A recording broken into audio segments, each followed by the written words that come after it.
Salamlar Mərvinizi. Çox xoşdur sizləri görmək. Gün sayı az olsa da bir ildir görüşməmişik və uğurlar arzulayıram işinizdə, həyatınızda. Buyurun, başlayalım. Buyurun başlayalım. Buyur Kenan. Yeni ildə uğurlar arzulayıram 2016 Çox sağ ol. ildə. Komandada hazırki durum nedir? Komanda istirahətdən tutulsa necə qayıdırlar? Hazırki durumları necədir və qarşıdakı planlar nədir? Keçən il də qeyd eləmişdim ki, istirahətə çox ehtiyacları var idi futbolçularımın. Ümumən belə pis deyil, pis istirahət eləməyiblər. Sadəcə bir neçə futbolçu biraz xəstələndilər. Tural, Kaşuk, Tural hələ komandaya qoşulmayıb. Elə bugündən biraz fərdi qayda başlayaq açmağa. Kaşuk 1-2 gün bizdən oldu, sonra o da xəstələndi. O da bugündən başlayaq komanda ilə. Ümumi belə demək olar ki, pis dönməyiblər, yaxşı istirahət ediblər. Üzləri biraz gülür. Yaxşı həvəslə məşq edirlər, hazırlaşırlar. Belə normal. Buyurun. Buyurun. Qarabağın Çempionlar Liqasının növbəti rəqibələrin Qarabağın fərqli olaraq 3 rəsmi oyunu keçirəcək, amma Qarabağın ilk rəsmi oyunu Antepdə qarşı keçirəcək. Aslında gözləmək olardı ki, Qarabağ ən azından bu oyunun ağırlığını hiss eləmək üçün Eintracht'a yaxın bir rəqiblərlə oynasın. Bunun üçün Dubaya, Birləşmə Ərəb Əmirliklərini götürmək olardı, amma Qarabağ rəqiblərinə baxanda doğrudur. Nefsiz Bərqayın Özbəkistan çempionu, digər Polşa çempionu. Yəni ən azından Eintracht'a yaxın rəqib seçmədiniz. Antalya'da ola bilər, yoxdur, amma digər ölkələrdə olmamış olmaz. Bu maliyyə ilə bağlı yoxsa, yəni o Dubaya falan getmək, yoxsa futbolçuları daha çox belə yalnız Eintracht oyununa fokuslandırmaq üçün, yəni o psixoloji baskını etməmək üçün bu cür seçmələr? Yox, maliyyə ilə bağlı heç problem, sıxıntı yoxdur. Sadəcə birdən-birə, yəni il boyu biz belə rəqiblərlə oynamışıq. Yəni belə baxsaq, iyun ayından bu yana demək olar ki, rəqiblərimizin gücü, ümumiyyətcə səviyyəsi demək olar eyni olub. Bu günlərdə biz hazır deyilik belə bir komanda ilə hal-hazırda 90 dəqiqə oyun belə deyək oynayaq. Amma ümumən belə hansı ki, qarşımızdakı rəqiblər də yəni düşündüyünüz qədər bəlkə də qeyri-ciddi deyirlər, yəni ciddi rəqiblərdir. Sadəcə bizim 90 dəqiqə demək olar ki, bu oyuna kimi bir oyunumuz olacaq.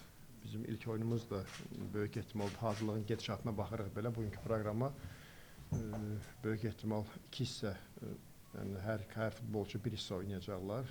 Belə bir fikrimiz var. Amma ikinci oyunda 90 dəqiqə oynamaq nəzərdə tutulub. Bu da bəzi oyuncuların hazırlığına baxacağıq. Amma hər bir halda yəni elə də bir böyük vaxt itirməmişik ki, biz birdən-birə o rəqiblərə qarşı oynamaq üçün əlavə bir həm çox güc sərf eləyək, həm də çox enerji sərf eləyək. Ona görə belə məncə hazırlıq planımızda düşünürəm problem olmayacaq. Sadəcə bizim əgər əskilərimiz var idi sezonun sonunda, hansı ki, həm yorğunçuluqdan irəli gələn, həm psixoloji gərginlikdən irəli gələn biraz bəzi detallarda insafsızlıq var idi. Onları biz aradan qaldırmaq istəyirik. Buna görə bizim daha çox oyundan çox məşqlərə ehtiyacımız var idi. Hansı ki, bunları qaydasına salmaq üçün. Və bu 15-20 gündə futbolçu elə də çox ciddi öz formasını, idman formasını itirmir. Çünki həm aktiv oddux eləyib, aktiv istirahət ediblər, həm də yəni bizim bu günlərdə onların həm sağlamlığını, həm o gücünü, hazırlığını bizə geri qaytarmaq lazım idi. Belə inşallah başqa bir sıxıntımız inanmıram ki, olsun. Buyurun növbəti sual. Buyur abi. Sabahın oyundan sonra səhv eləmirəmsə, futbolçulara qurbanlar zəyirlərlə bağlı şeylər. Sən səhv eləməzsən, hələ. Kifayət qədər də maraq doğurmuşdu. Maraqlı həmin çıxışdan sonra zəyirlərin sayı azalır, yoxsa artır? Davam eləyir. Davam eləyir, amma çalışırıq yoluna qoymağa. Mən yenə deyirəm, yəni hər bir futbolçunu başa düşmək olar. Yəni ümumiyyətcə mənim burada iradım belə deyək də futbolçulara dan çox, daha çox həmin o olunan zənglərədir. Çünki bir var, belə deyək də, bir futbolçu ilə bir nəfər danışır və yaxud klub o futbolçuya qarşı bir nəfərlə danışır. Bir də var ki, 2, 3, 4 hələ bir tərəfdən sanki vasitəçi eləmək istəyir, sanki bunlar futbolçunun gələcəyini düşünənlərdir. Yəni, bir insanın bir, belə deyək də, hansı ki, ağası olardı, belə deyək də, yəni, hansı ki, bu işlərdə başqa çox fikirlər görsən, hər tərəfdən mane olur. Mən narahat edən bu amillərdir, amma inşallah hər şey qaydasına düşür. Amma dediyim kimi yenə də yəni, davam eləyir. İnşallah bir o qədər təsir eləməz. Hocam, Yankovic'lə bağlı durum necədir hazır məqamda? Normal hazırlaşır. Yoxsa getmək, ayrılmaq variantı var? Yəni məndə hələ ki belə bir məlumat yoxdur. Hal-hazırda belə yəni, getmək, ayrılmaq belə bir məlumat yoxdur.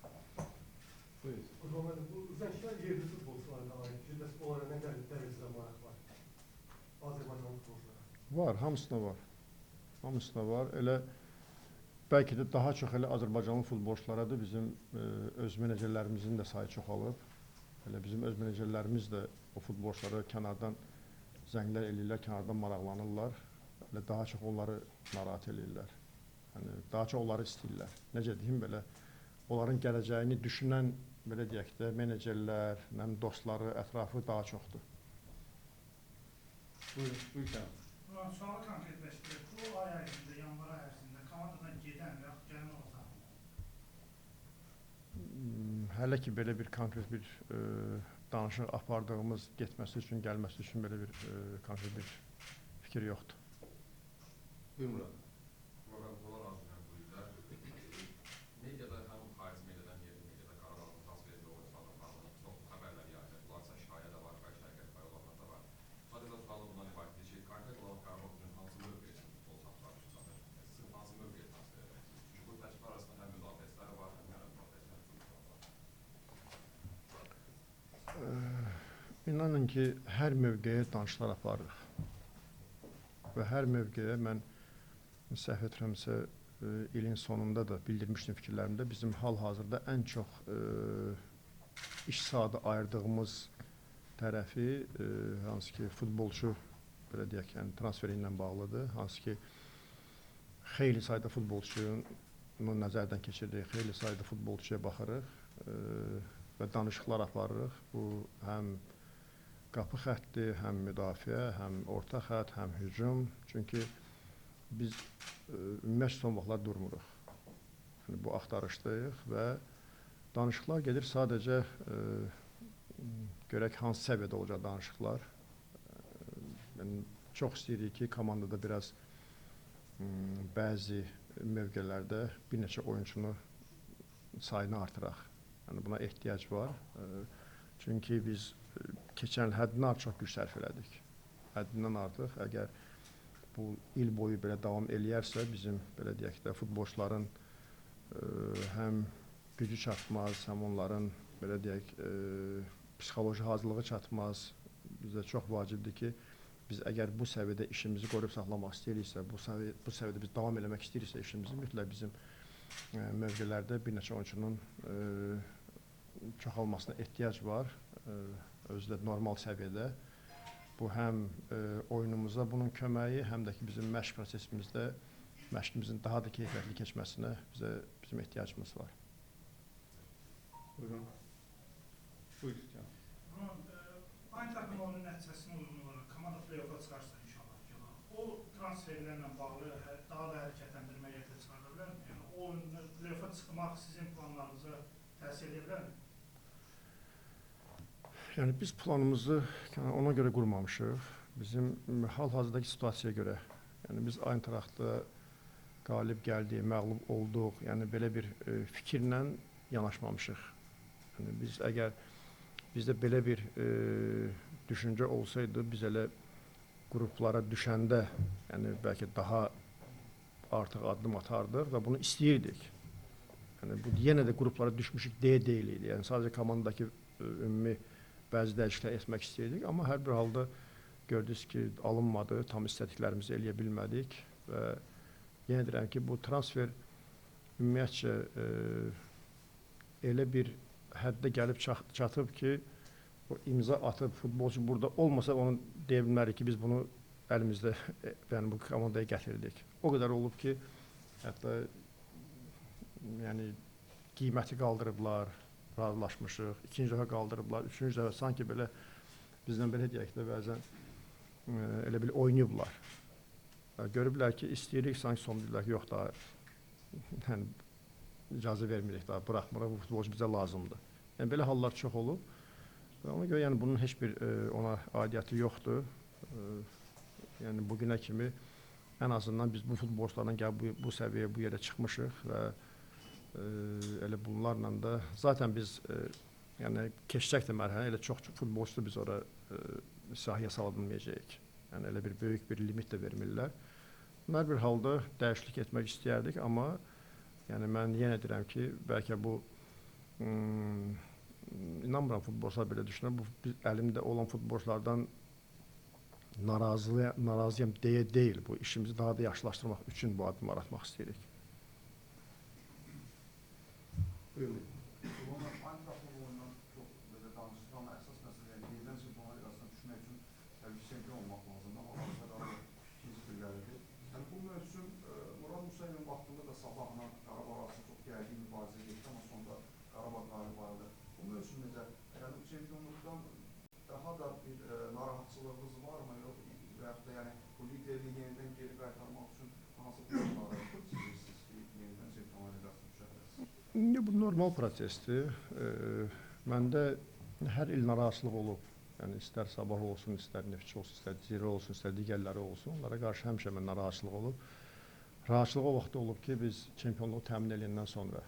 Amma ona kimi bizim narahatçılığımız istənilən rəqibə qarşı olub və bu komandalar iddialı komandalarla bunların istəkləri, həvəsləri həddindən artıq çoxdur. Yəni biz hər bir komandamızın belə deyək uğuruna biz sevinirik. Yəni bu istənilən komandada belə deyək, istənilən yenilik olsa Azərbaycan çempionatında bu əlavə bir futbola belə deyək də sevgidir, əlavə bir kütlənin, əlavə bir qüvvənin Azərbaycan futboluna verəcəyi bir gücdür. Amma biz öz iddiamızdan əlbəttə ki, bugün biz əl çəkmirik. Bizim əgər şansımız varsa yenidən çempion olmağa biz sona kimi vuruşacağıq, sona kimi mübarizə aparacağıq. Amma futbol, mən yenə deyirəm ki, biz heç bir klub məcbur deyil ki və yaxud yəni onlara deyilmirsən, bu il mütləq çempion olmalısan deyə, hər il sən çempion olmalısan deyə belə bir yəni qanun yoxdur futbolda. İstənilən çempionatda lider dəyişir, istənilən çempionatda yəni çempion dəyişir. Ona görə yəni biz hər çempionat, hər böyük liqalarda bunu görürük və bu o demək deyil ki, əgər bu il Qarabağ və yaxud digər Real Madrid və yaxud Barcelona, hansısa Manchester City çempion olmadısa gələn öz iddiasına əl çəkəcək və yaxud sona kimi öz iddiasına əl çəkəcək. Belə bir şey yoxdur. Sadəcə biz daha ciddi olmalıyıq, daha diqqətli olmalıyıq. Çünki qarşımızda çox gərgin çempionat keçir və çox ciddi rəqiblər var, iddialı rəqiblər var və inkişaf etmiş və ümumi gələcəyi planlaşdıran bir rəqiblər var. Ona görə biz buna ancaq sevinirik. Buyur Ali. Burhan Bey, bu sualın halda ki, çempionluğu Neftçiyə uduzduğunuz ildəki Neftçi daha təhlükəlidir, yoxsa indi rəqib birbaşa rəqib olan Sabah daha təhlükəli hesab edirsiniz? Biraz belə mənim fikir bildirməyim biraz düzgün olmaz. Mən özümü istəyərdim ki, daha təhlükəli olaq biz. Biz daha təhlükəli olaq. Ona görə amma ümumi istək yəni hər iki komandada yəni çoxdur. Həm o vaxtda Neftçidə, həm indi Sabahda və ümumiyyətcə bütün komandalara baxsam belə ən azından hamı Avroliqada oynamaq istəyir, ən azından hamı Konfrans Liqada oynamaq istəyir. Ona görə yəni bəlkə bugün belə deyək də bizi İnşallah biraz özlərinə gəldilər futbolçular. O son aylarda biraz ola bilər ki, çempionatı rəqiblərin istəyi bizdən daha çox idi. Yəni çünki bizdə özünüz bilirsiniz, yəni çox gərgin bir sezon keçirdi. Yəni hər 3 gündən, 4 gündən bir oyun, bunların psixoloji yorğunçuluğu, istər-istəməz son oyunlarda hansı ki 2 oyunda məğlub olduq Çempionlar Liqasında bizə olan baskılar, yəni futbolçulara, komandaya olan baskılar futbolçulara biraz çox təsir eləmişdi. Yəni bu biraz bizim belə deyək də ümumi enerjimizi aşağı salmışdı.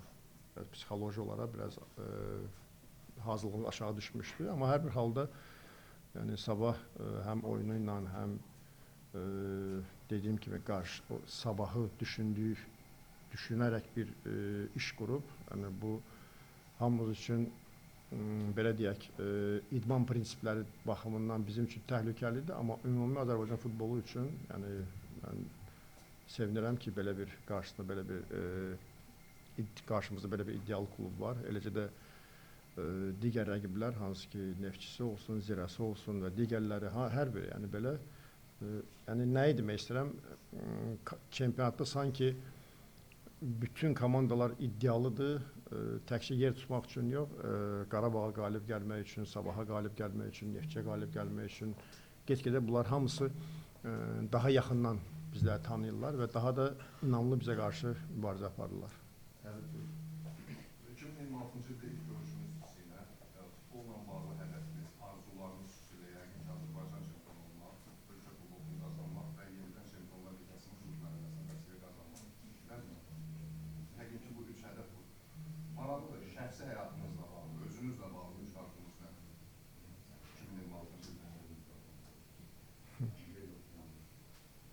Mənim şəxsi həyatım ümumən belə futbolla bağlıdır, belə baxsaq.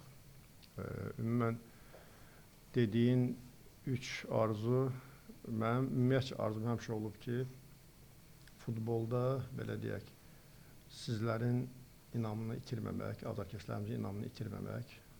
Bu şərt deyil çempion olaq, şərt deyil kubok alaq və yaxud Çempionlar Liqasının qrupuna düşək. Sadəcə inam həmişə qalsın mənə qarşı, güvən həmişə qalsın.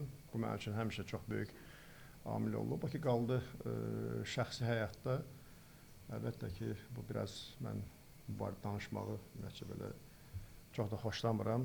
O başqa bir, belə deyək, yerdir, başqa bir aləmdir. Ona görə hər yerdə istəyərəm ki, güvənim itməsin. Buyurun, Rəyana xanım.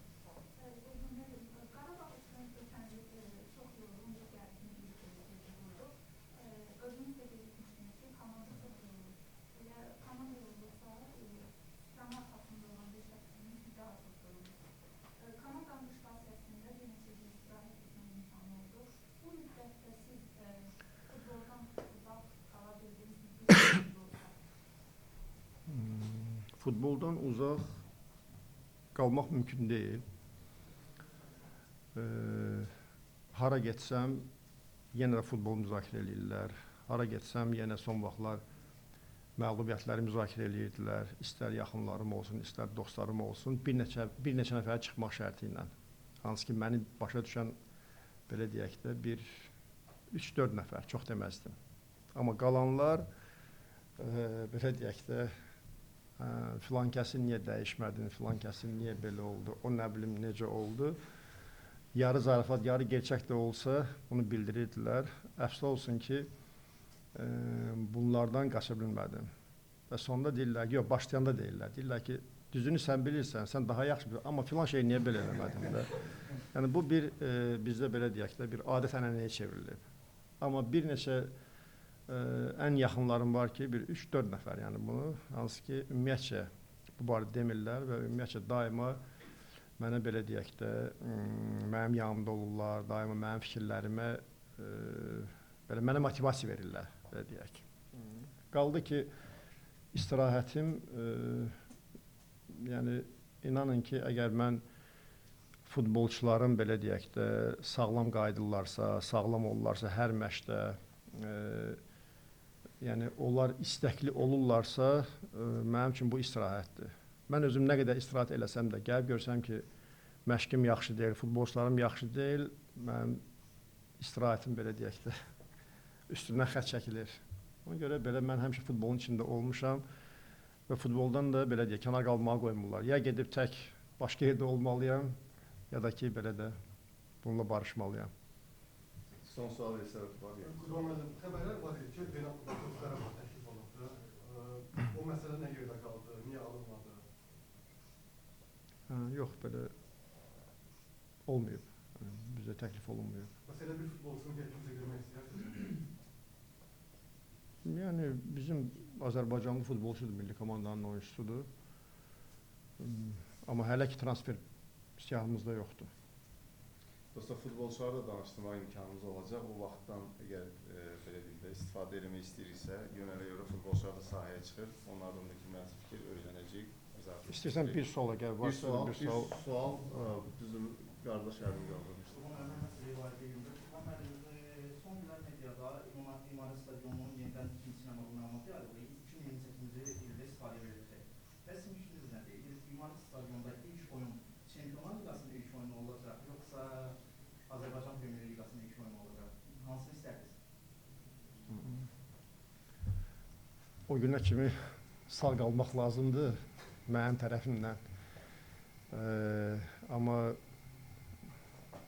yəni məncə o tam hazır olandan sonra ümumi baxmaq lazımdır ki, durum nə yerdə olacaq. Yəni məncə fərqi olmayacaq. Yəni bizim üçün elə biz ilk oyunu keçirsək, elə düşünək ki, elə o Çempionlar Liqasının finalı kimi qəbul olunacaq. Yəni bizim oradakı ilk oyunumuz. Çox sağ olun. Sağ olun.